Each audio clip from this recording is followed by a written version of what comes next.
Katika usingizi wako unakuta kwa namna ya ajabu unaota ndoto, unamuona baba yako wa kiroho yuko nyumbani kwako au yuko sebuleni kwako, na unaona amepiga magoti, anaomba kweli kweli, ananena kwa lugha, anatamka, anaomba sana mbele za Bwana, na amepiga kabisa magoti, ameelekeza mikono yake juu, anaombea familia yako, anatamka maneno makuu ya Mungu, anamtukuza Mungu, anamsihi Mungu kwa ajili yako na kwa ajili ya familia. Na unajiuliza kwamba hii ndoto imebeba maana gani? Kwa nini niote ndoto nimuone mchungaji wangu? Na anaweza akawa sio mchungaji wako, lakini anaweza akawa ni mtumishi wa Mungu yote ambaye unamjua, anayehubiri kweli ya Mungu, amepiga magoti, anaomba kweli kweli, na unajiuliza kwamba ndoto ya namna hii imebeba ujumbe gani? Sasa ishara ya namna hiyo kiroho, pale ambapo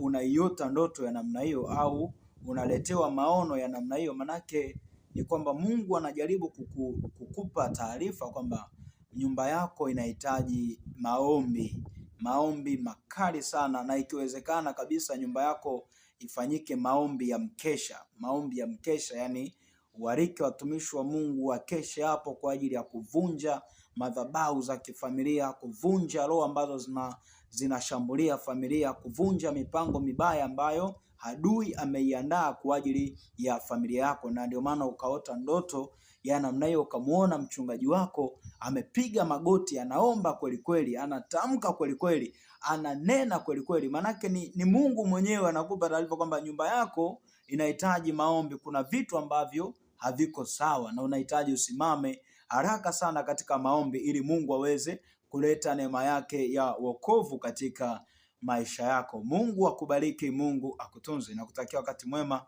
Shalom, shalom, Maranatha. Asante sana.